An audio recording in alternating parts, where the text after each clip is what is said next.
Hi there, my name is Philip Ideson. I want to welcome you to the Art of Procurement podcast, the podcast that helps you, a forward-thinking procurement professional, position yourself and your team to proactively take advantage of the revolution that's taking place in procurement today. By interviewing industry trailblazers and sharing insights from our own experiences, my team and I pull back the curtain and shine a light on the strategies, tactics, and tools that procurement teams are using to elevate their impact. And today on the show, I'm going to share one of my favorite sessions from our Digital Outcomes 2023 digital event from earlier in the year. And rather than introduce it here, I'm actually going to roll the tape and join the session just as I was introducing it to the live audience. Hi there, everybody, and welcome to this next session, session 7 of Digital Outcomes 2023. And I want to thank you, as we do in every session, for joining us as we go through into another session today that's really interesting. To me, it's a topic that I'm really fascinated with, and it's all around the procurement startup ecosystem. So I'm going to give a little bit of context for the session in a moment. But first of all, I just do want to encourage you. There should be a box underneath this video where you can submit any questions. So if you see that, you have any questions that you want to pose to us, please do pop those in. We'll be monitoring it. Those questions come into the studio here, and I'd be happy to cover as many as we have the opportunity to do so today. So let me kind of go into the context of the session. And we see all around us a lot of digital procurement kind of spider charts or the logo charts. And actually, Jack, who's my guest today, and I have worked on one in the past, where it suggests that procurement is becoming an incubator really for a vast array of different startups, and that's only growing every year. But how many of those companies actually reach full potential, and who are the innovative CPOs giving them a try? We want to talk a little bit about that today. You know, and as exciting as this startup environment appears, there are many challenges as well, and some are related to the same old problems like data quality. And I say same old not to belittle those, because it's just challenges that we still haven't necessarily overcome in procurement. And others, maybe they're not getting traction because the market isn't ready for their approach. You know, what they're doing is just a little bit too further forward in terms of that chasm that we talked about yesterday. So I'm introducing Jack. Jack Freeman is a partner at PeakSpan Capital.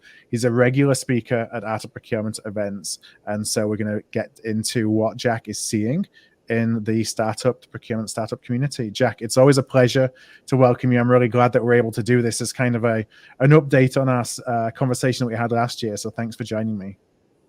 Oh, it's my pleasure. I always enjoy these thoroughly and really look forward to diving in with you today. So I just want to set up for a little bit about your background. How many years have you been studying and then investing now in the procurement and the supply chain space?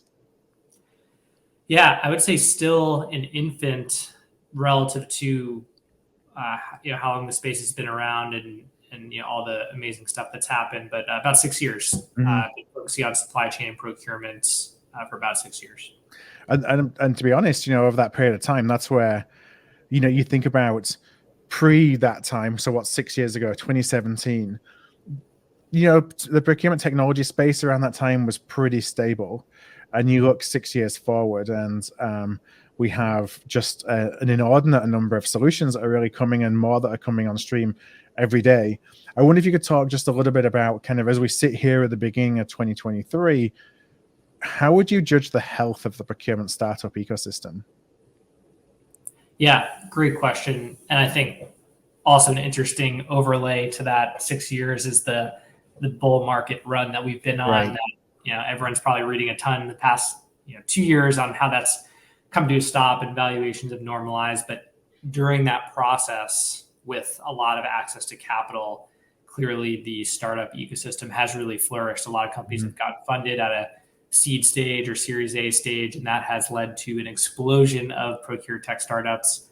And before getting to just a general health check, there's been some good timeline studies done recently. I forget who's done them. I think there's been multiple, but I believe in this kind of the last 6 years, but maybe call it 2016 through 2020, I feel like we've seen a lot of growth in, let's call it horizontally focused from a ICP perspective. So play every vertical, but with a specific, you can call them point solutions or best of breed. Sure. Best of breed, yeah.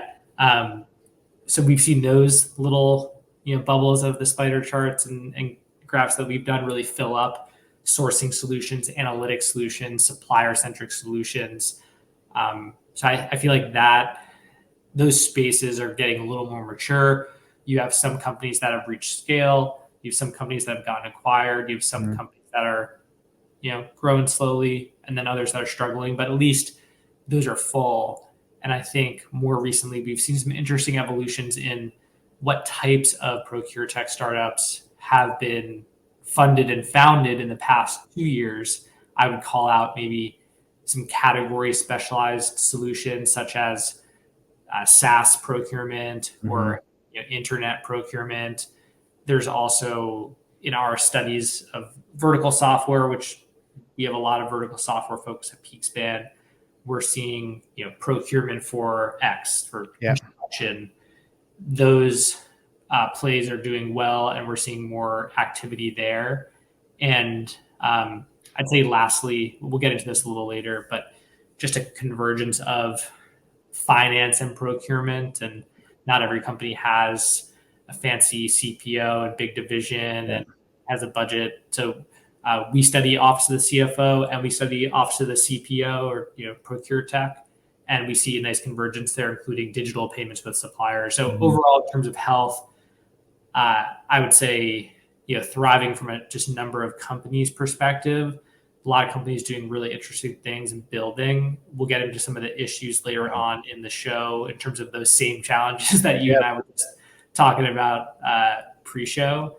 And then I also, at some point, I think be good to touch on, not just in procure tech, but broadly, what is the health of the technology sector from an investment perspective, and like what kind of we're seeing in market from a fundraising and just our companies getting slowed down by the recession and our IT budgets tightening. I can opine on that as well.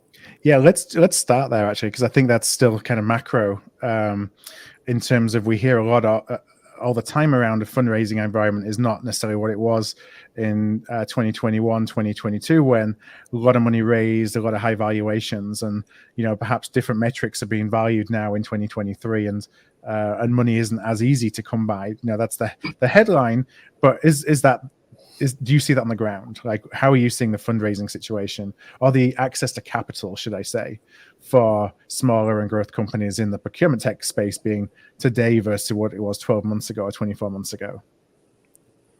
So I'll answer the question directly, but a quick anecdote on this. I was just speaking with another founder earlier this morning where the same question was asked, and we had an interesting back and forth on pulling back the aperture and just looking at like a 5-10 year trend line. And you can take this framework with a lot of what's happened with the pandemic and looming recession, in terms of, let's look at the state of this market in 2019 and early 2020 relative to today. And what's the real difference? I think the main difference that we're all getting wrapped up around, whether you're a founder raising capital or a VCP firm looking to deploy capital, or even just studying the ecosystem, is if you're anchoring on 2020, 2021, you're going to be really confused as to what's going on and where evaluation is going to land. I used my stock portfolio as a good example, where in 2020, 2021, I was invested in tech stocks. I had 100% growth year, and I was like, oh my, this is amazing. I'm a great investor. I'm so smart. And then obviously that came crashing down, and now, there's returns that are, this year we're up 8%, 10% or something. It's going to go back down. Just like in 2019, stocks always return 8% a year for the past. They always go to the trend line eventually. Exactly. So it's so easy, whether you're investing in stocks yourself or you are a founder or a VC, to anchor on the craziness that just happened and said, oh my goodness, valuations got cut in half. How am I ever going to raise? I'm never going to raise capital at 6 times revenue. We were just at 12. I'd be silly. But if you look at 2019 relative to today, both were 6x revenue. So I think, we've made that rise and fall. We've come down, and I think things are settling at those 10-year averages. I think just like years ago, everyone values profitability. A business is actually only as good as its future cash flows. The reason that SaaS businesses get high valuations is because we draw these trend lines out and say we could be generating lots and lots of profit one day because it's a 90% gross margin business. So at the end of the day, I think it all comes back to profitability and cash flow. You're seeing that reflected in a lot of the kind of investor perspectives. And then maybe to cap off, just bringing it back to kind of ground truth in terms of health of the market for any startup founders listening. I think the same fundamentals in 2019 exist today in terms of, not every company gets funded. Yep. If you get funded, it needs to be a distinct concept, resilient value prop, clear kind of idea of how you're going to leverage capital to grow. And in terms of valuation, I think we're actually seeing the same level of Series A activity as Q1 2022, which was also a crazy time for us. And I think the difference is the valuation environment, but I think at the end of the day, a lot of folks are coming back to the reality that, hey, valuations weren't what they were. That was a crazy time. However, I'm still very bullish on my business. I see an opportunity. I could use capital to accelerate that opportunity, which is the point.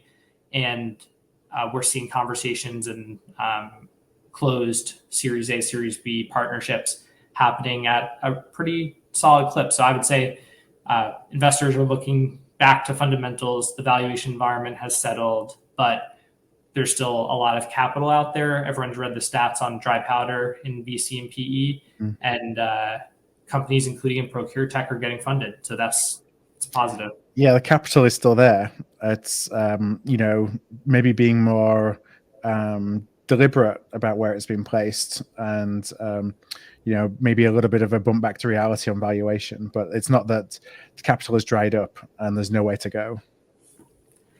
It's exactly right. And I think also smaller round sizes is a trend. And I think I'm very glad for that. I think it's very unhealthy for a $2 million company to raise $25 million. Yeah. And I'm glad we're back down to going from bootstrap to raising five. Iterations and more series, but smaller rounds.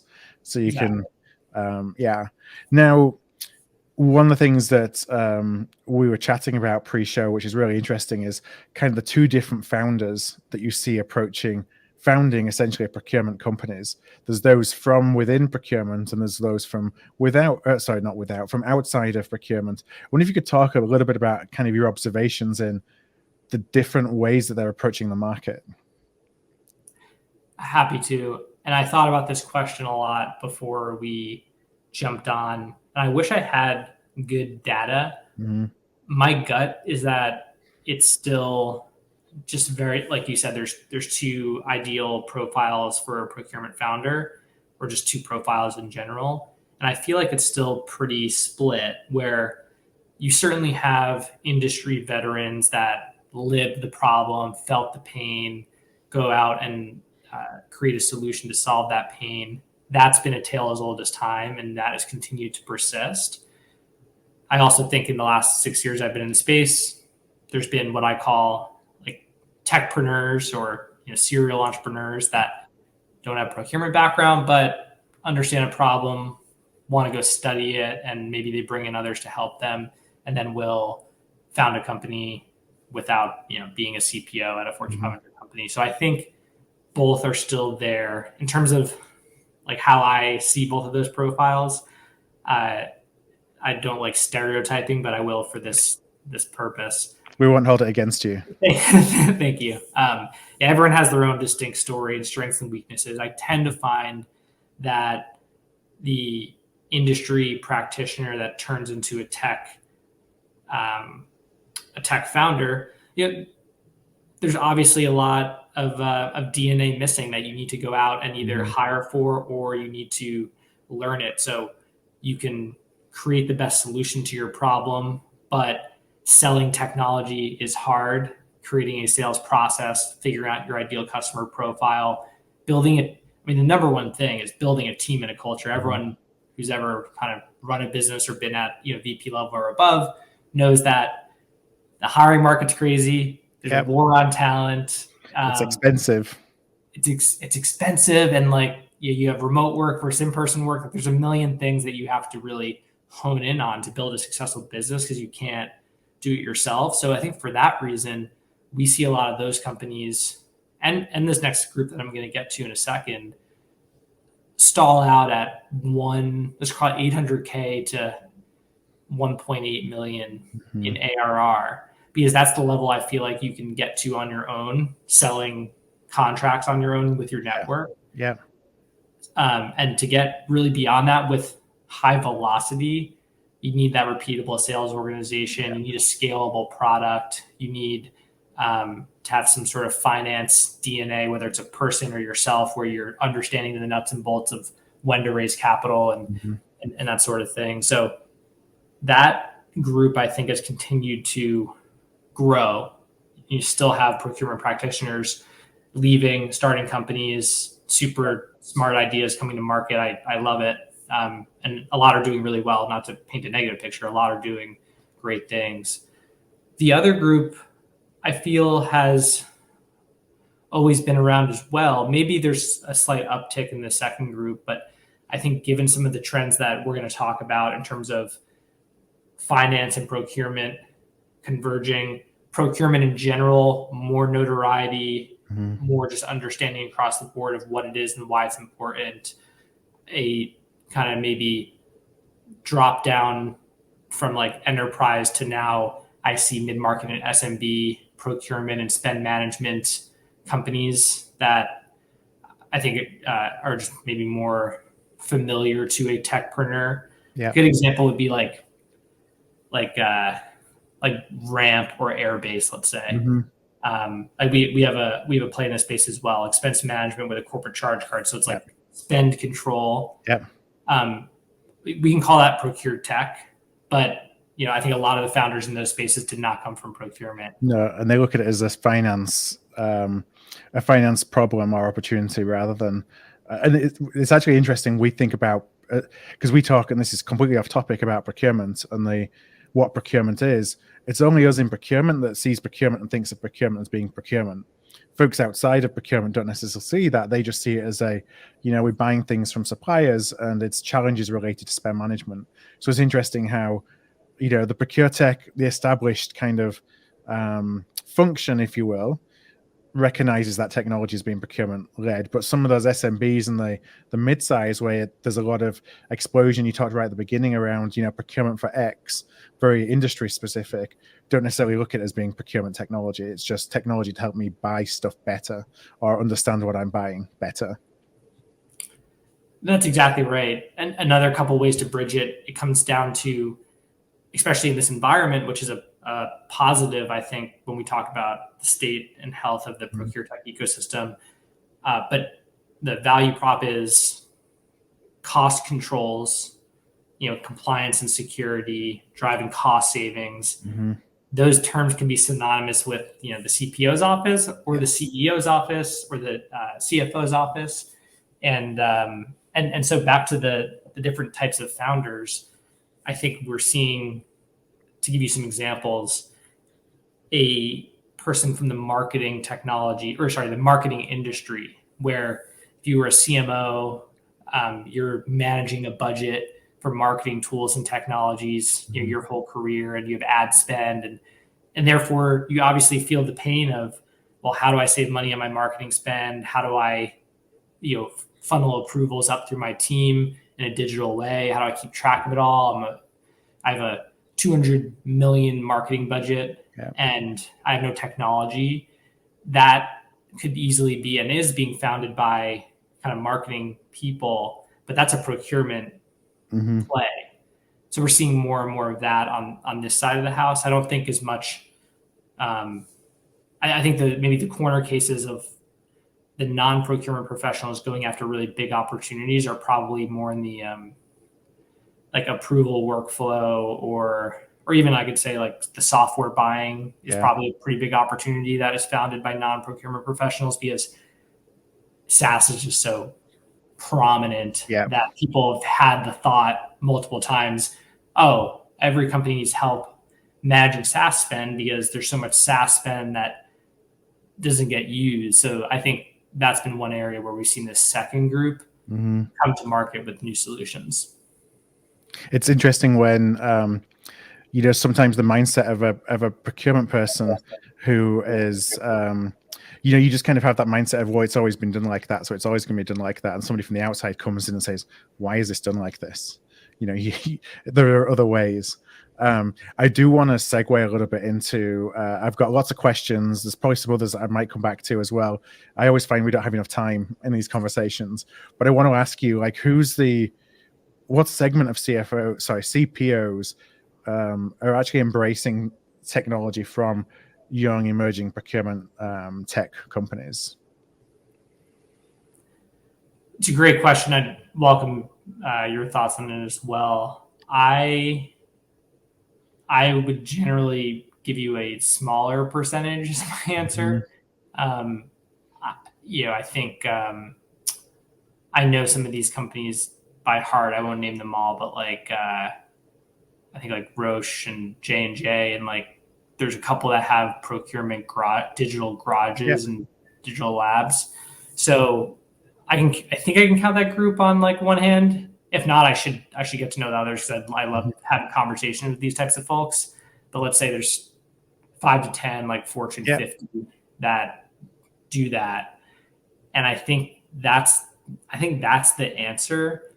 And then there's probably a tier 2 of forward-leaning, maybe younger or newer CPOs that I won't come back to the newer point, but younger or newer CPOs that get in the seat and believe in technology and thus start engaging more with the tech ecosystem, but aren't taking the time to create an entity and a fund to do these pilots. I think that group is 5 to 10, if I had to guess.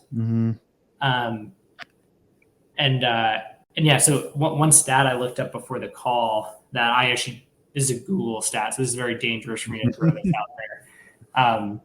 I think I read that X small percent, I'm not going to give you a percent, maybe you know this, of Fortune 500 companies have CPOs. Do you know the stat? I don't know the stat, but I imagine that it's not a big number. Yeah. The audience will challenge me on this, but I just Googled it because I was curious on the back of this call, and I think I saw 10%, which I was shocked by. So I think it probably talks to the level of the CPO within the organization as well, that even if a CPO, head of procurement, exists, they may be fairly layered within the organization and not sitting, amongst who you'd consider to be C-level peers. 100%.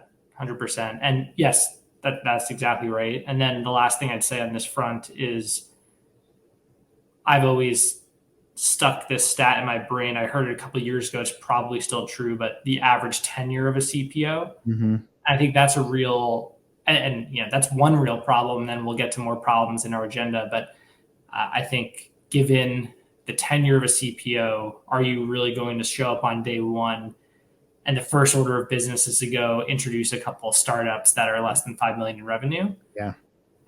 Probably not. So for that reason, I think the procurement organizations that have been around for a longer tenure, they're big. They have a formal entity that works with the startup ecosystem.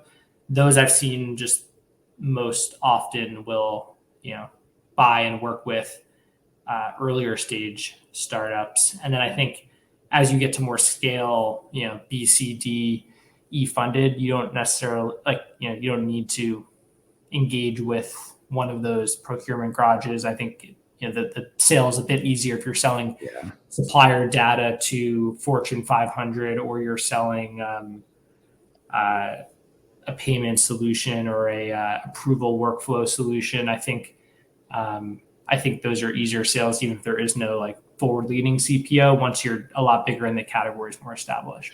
And do you feel that there's a risk though of so a company is funded, you're obviously got goals around that they've got to achieve around that funding if they're to look at being able to get follow-on rounds in the future.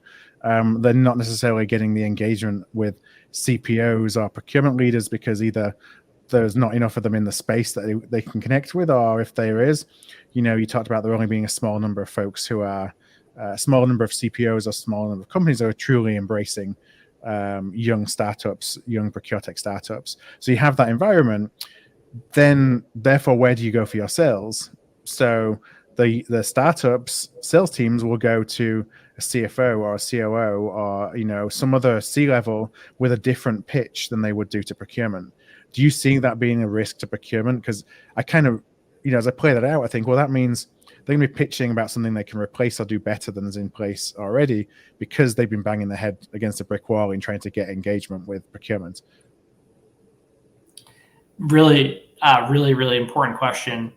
I think first answer is I'm bearish on, if you're early stage startup and you are going straight for enterprise deals, sell to the CPO, Fortune 100, good luck. I think for that reason that you mentioned, even if you are going in with a pretty big solution, like a 100K solution, like an analytics deal or something like that, going to the CFO, because there's lots of CFOs and that's like an established buying category as well. And spend analytics can be sold to a CFO. So I think that's one silver lining in who you can sell to. And then third, I think to your point about level, we always talk about CPOs in these forums, but I think there's probably a lot of, per my Google, that is like probably wrong. There's probably a lot of director of digital procurement or some high level that is accessible, can get approval and champion a 50 to 100K deal. I think those exist. And then the last point you touched on, which is another hugely important one, is depending on the category, it changes, but what are you competing against? I think when we entered the procurement space through our investment in Symphony a couple of years ago, a big, realization of our research was procurement is large. Enterprises are using something. Mid-market is very large. They're not necessarily using anything. And that's for a core system. If you take it down a level and say, are you using a specialized sourcing solution or analytics solution or tail spend solution or supplier management or payment solution? A lot of the times the answer is no. Right. So that's why I think there's probably a lot of scale up still coming to market, because everyone sees that and says, well, there's a lot of cost savings left on the table. There's so much paper-based, antiquated, analog, manual stuff going on that it makes me want to pull my hair out, but also long-term bullish on the amount of software that can be sold to automate this stuff. So for those reasons, I think, while I'm painting a scary picture on selling the 300K deal to the CPO, I think you can sell a workflow solution that saves finance and procurement people time, or maybe drives additional compliance and analytics for 25 to 150K, and you're competing against no one. And it's more, do you have the team and the process to solution sell and pitch that value prop and get deals over the line? And that feels like a more straightforward opportunity than the ultra large enterprise. Yeah, and I would agree with you as well with that. I think from what I see, and in a lot of those organizations, it's somebody who's a director of procurement, or they have a small team with them, and they're still making the case for procurement in some cases. And so it's about how I think as a provider, how can you give confidence to the advocate, to the person that you're selling to make the case on your behalf, because they may not be the decision maker, but they recognize the value of the technology that you provide. And therefore they're going to, if they have the confidence in getting a yes, they'll go and have that conversation and pitch for that budget. 100%. And spurred one more thought, which is coming back to my point about time savings, cost savings, or more so time savings and like ease of use. If the procurement practitioners and founders in the room, you know better. So think about this question. It's what is really a pain in the butt for procurement and business users today there's already solutions attacking them, but like still, what is the biggest pain? I'll point out supplier payments. There's a big payments opportunity out there. It's a $300 trillion B2B payments market. Lots of money to be made on B2B payments, but it's more about how annoying it is to pay small, diverse suppliers worldwide. Mm-hmm. You have the paper trail component, ensuring the PO matches the invoice, matches the receipt, just international payments in general, if it's a cross-border transaction. So there's a lot of time and manual effort involved in paying suppliers. So that's a super easy, resilient value prop when you have people spending 30 hours a month doing something that you can automate with software. That's not like some crazy procurement solution or trinket. It's just good old fashioned. You're doing this manually. Let's save you a ton of time in paying your suppliers. There's a good business case to be made. No, I have to say, unfortunately, we've come to the end of our time with a lot more questions to be asked. And I know that Helen, who is producing this session, has to run across the virtual corridor to present our next session. So it's probably getting a little bit antsy watching me continue to pose some questions to you. So Jack, I really just appreciate you coming and joining us. We need to do a session that's a little bit longer because there is so much to talk about in this space. And I think it's really important to how we position ourselves as practitioners, as professionals in, how can we fill the gaps? Or how can we kind of build on all this new technology to think differently about the value prop? So thank you for joining me as ever, Jack. I know we'll do something again soon to build out that conversation. If this episode struck a chord with you, please do send it to somebody. We grow here at Art of Procurement through word of mouth, and that would be really appreciated.